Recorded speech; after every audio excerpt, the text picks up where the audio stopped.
Alemana Podcast. Abordamos temas de salud y bienestar. Conversamos con nuestros especialistas de clínica alemana acerca de temas relevantes y contingentes para nuestra comunidad. Estamos contigo para educarte. Bienvenidos a un nuevo Alemana Podcast. Junto con saludarlos, quiero presentarles a la doctora Gloria Ríos. Ella es gastroenteróloga pediátrica de nuestra clínica y hoy nos entregará recomendaciones sobre la alergia alimentaria en niños. Bienvenida, doctora, y muchas gracias por acompañarnos. Muchas gracias a ustedes por la invitación a tratar este tema que está muy de moda en estas épocas. Así es, doctora. Y bueno, para entrar en materia, en cuanto a las reacciones adversas que se puede tener frente a los alimentos, ¿qué diferencia hay entre la alergia y la intolerancia? Es un punto muy importante tenerlo claro. En la alergia está involucrado el sistema inmune, ¿ya? Que puede ser tipo IgE, tipo célula o un mecanismo mixto. Y en la reacción adversa no hay participación del sistema inmune. Por ejemplo, tenemos la intolerancia a la lactosa, que eso depende de que al individuo, a la persona, se le acaba una enzima en algún momento de su vida y queda intolerante a la lactosa. O, por ejemplo, un alimento. A veces los quesos traen sustancias que te dan dolor de cabeza por las aminas que contienen. Esa es una reacción adversa a alimentos del tipo de intolerancia. O sea, no participa para nada el sistema inmune. ¿Y se puede nacer con esta intolerancia también, con esta falta de esta enzima? Sí, pero es muy, muy, muy raro.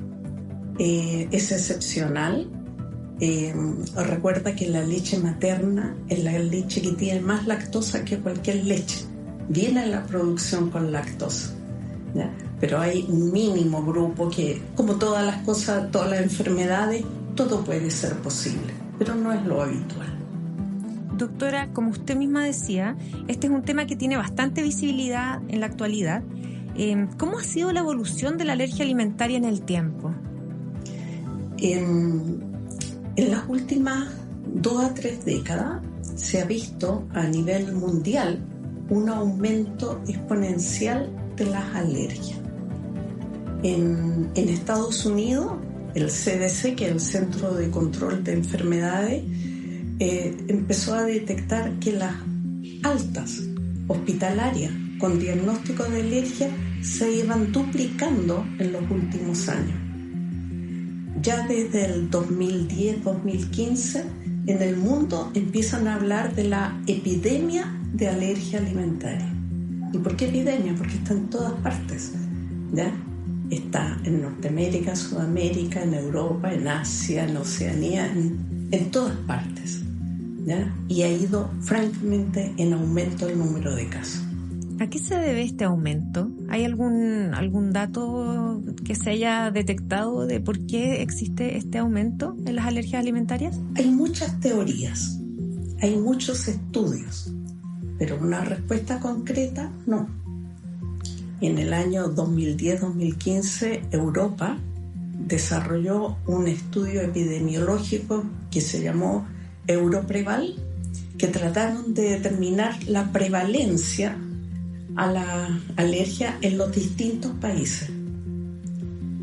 Y no pudieron llegar a una conclusión de qué está determinando por qué es más frecuente en algunos países que en otros. No tiene que ver con la dieta mediterránea, que se pensó que esa podía ser una explicación. Se sabe las cosas que no influyen. Concretamente qué influye no se sabe. Se le achaca la teoría de la higiene. ¿Qué significa eso? Que en la medida que estamos menos expuestos a microorganismos, tenemos más posibilidad de adquirir alergia. También se ha visto la relación con algunos nutrientes. Por ejemplo, se dice que el déficit de vitamina D favorecería el desarrollo de alergia. Y así hay innumerables teorías, pero si algo concreto, aún no. ¿Cuál es la prevalencia de esta enfermedad en menores de edad y recién nacidos, doctora?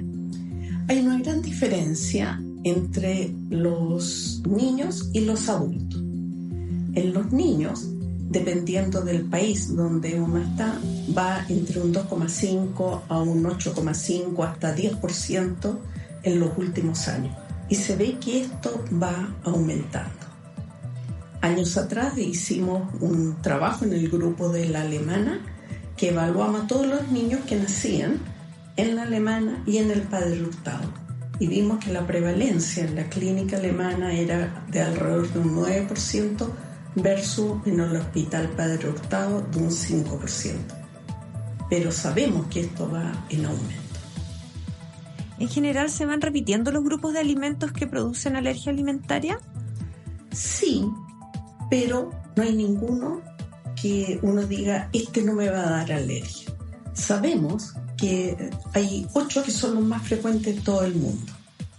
Pero dentro de esos 8, que es la leche de vaca, la soya, el huevo, el pescado, los mariscos, el maní, los frutos secos y el trigo, en nuestro país el trigo es poco frecuente.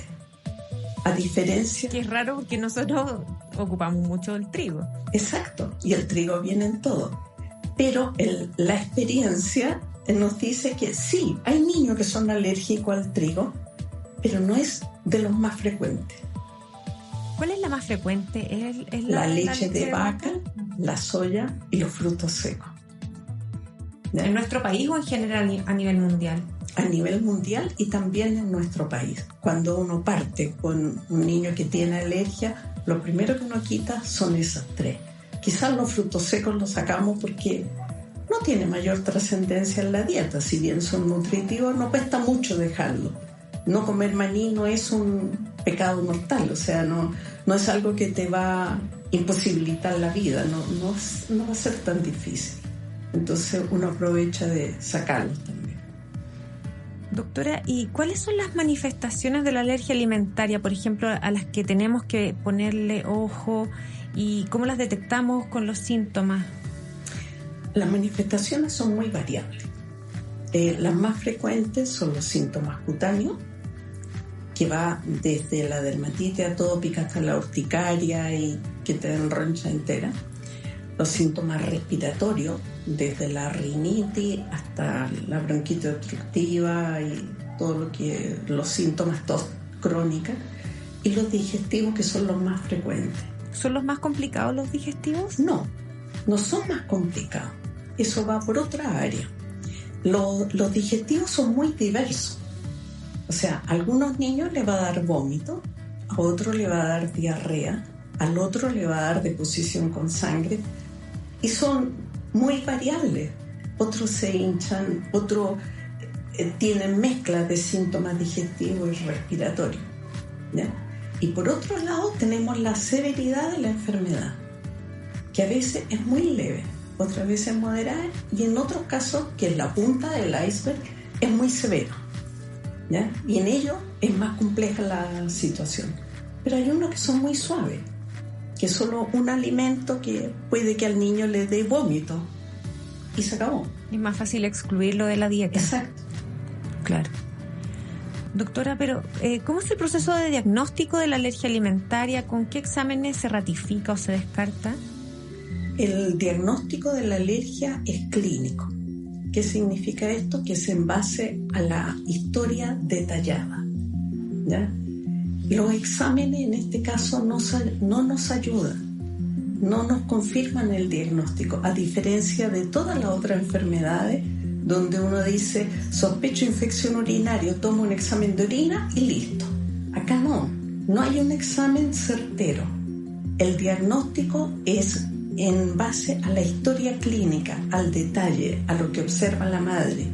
Cada vez que le doy maní, el niño se enroncha. Cada vez que el niño come algún alimento, tiene alguna molestia. Es eso lo que nos permite hacer el diagnóstico.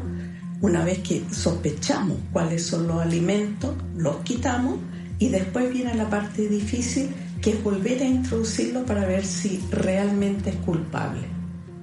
Doctora, quizás uno de los desafíos más grandes para los padres es cómo manejar la alergia alimentaria en los niños. ¿Qué recomendaciones nos puede dar al respecto? ¿Cómo enfrentar la alergia? La primera cosa yo creo que es asumir que es una enfermedad y como tal tengo que conocer un poquito de ella y saber cómo ir solucionando los problemas que se me van dando. O sea, necesito tener una mentalidad positiva, ¿ya? Saber que yo puedo lograr, yo puedo inventar una dieta sin, por ejemplo, sin palta. No tengo por qué comer palta. Si la palta, cada vez que la como, me pica la boca, no debo comerla. O si la palta o la lenteja, como lenteja, o le doy lenteja a mi hijo y hace diarrea, no debo darle lenteja. Y la vida continúa. O sea, es mentalidad positiva. Segundo, es aprender a ver el vaso medio lleno. O sea, si no puede comer lenteja, que coma poroto, que coma garbanzo y se acabó el problema, ¿ya? Pero a veces es más complejo, ¿ya? Y tengo que organizarme y pedir apoyo a mi grupo familiar, a todos, para que me ayuden a enfrentar el día a día. Claro, porque involucra en el fondo a todo el grupo familiar. Exactamente. Doctora, ¿en qué consiste la dieta de exclusión? Es quitar el alimento que creo que me hace mal. Y ahí es ensayo y error en el fondo. Exactamente. Hay dos estrategias en esto de dieta de exclusión. Uno, que es ir subiendo la escala. Por ejemplo, tengo un niño con alergia, sé que lo más frecuente es leche de vaca, soya, frutos secos, quito esos 3. ¿Ya? Sigue mal, voy quitando huevo, pescado. Sigue mal, voy quitando otro alimento. O la otra estrategia es ir bajando la escala. ¿Qué significa eso? Quito todos los posibles culpables y cuando el niño está bien, le agrego 1. Por ejemplo, quito todos los alimentos que mencioné y si el niño está bien, le digo, probemos huevo. ¿Sigue bien? Probemos pescado. ¿Sigue bien? Sé que la leche es lo último que se va a mejorar. Así que eso no los agrego. Perfecto. ¿Ya? Entonces está la estrategia ir agregando, ir quitando. Y eso va a depender de cada niño, de cómo sean las manifestaciones que tiene el niño. ¿Existen alimentos 100% seguros? No. O sea, cualquiera puede darle alergia eventualmente a algún niño. Sí, pero uno tiene que aprender y tener presente que el 90% de las alergias son explicadas por esos 8 alimentos. ¿Tienen relación con alguno de ellos? Con alguno de ellos. El resto de los alimentos son 90% seguros, lo cual es mucho. Entonces no tengo que quitar todos los alimentos. Tengo que buscar una dieta equilibrada con los alimentos más seguros, ¿ya? Y los inseguros, que son 8, esos los quito, ¿ya? Y a veces quito 3 de los 8, no los 8. Claro. ¿Y cuáles son los aspectos psicosociales que acompañan a esta enfermedad? Es un punto muy importante y que en los últimos años se le está dando mucha importancia. Porque las alergias alimentarias para los padres son agotadoras, son mortificantes. O sea, íbamos súper bien hasta que se me ocurrió comer tal cosa y le hizo mal al niño. Y eso es como un tropezón, como una caída, y tienes que levantarte para seguir. Entonces producen estrés, producen ansiedad y a veces depresión. Y eso hay que detectarlo precozmente para pedir ayuda y poder continuar el camino. Tanto en el grupo familiar como en el mismo paciente. ¿O más en los padres? En los padres. Porque la carga se lo llevan los padres, los cuidadores. El niño come lo que le dan. No hay mayor conflicto y uno tiene que tener la creatividad para ofrecerle una alternativa a algo que el niño no puede comer. Claro, es como una montaña que se les viene encima a los papás el tema de la alergia. ¿Cómo hacer menos difícil el camino? Tú dijiste, es como una montaña. Cuando yo voy a la montaña, me preparo. Me compro equipo, me compro zapatos adecuados, me compro gorro adecuado, bloqueador solar, O sea, cuando enfrento un desafío tan grande, me preparo. Tengo un equipo médico, un equipo nutricionista.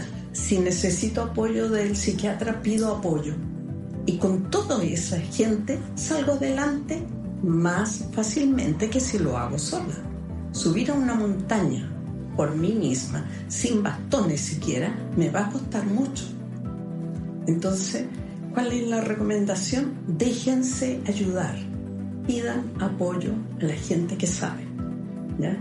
Desde los grupos de apoyo de familias hasta el especialista, todos concurren a guiarte y hacerte más fácil el camino. Doctora, y por último, ¿cuánto dura esta condición? ¿Mejora en algún momento o puede también acompañarlos toda su vida? Afortunadamente, esto es en los primeros años de vida. La mayoría de los niños van mejorando al cabo del tiempo. Se ha visto que la alergia a la proteína de la leche de vaca mejora un 50% entre el año y los 2 años. Hay otro porcentaje, 70%, que a los 3 años ya está bien y otro a los 5 años, pero todos se van a mejorar. A diferencia del adulto, que a veces queda con algunas alergias persistentes. Pero en los niños este cuadro va progresivamente mejorando. Doctora, quiero agradecerle su tiempo y por explicarnos tan bien este tema que influye en el estilo de vida de tantas familias. Gracias a ustedes por la invitación y por darme la oportunidad de aclarar algunos conceptos que pueden ayudar a muchas familias. Muchas gracias, doctora. Y nosotros nos encontramos en un nuevo Alemana Podcast. Síguenos en nuestras redes sociales y visita nuestro sitio web alemana.cl. Nos vemos en otro Alemana Podcast. Clínica Alemana. Si es tu salud, es la alemana.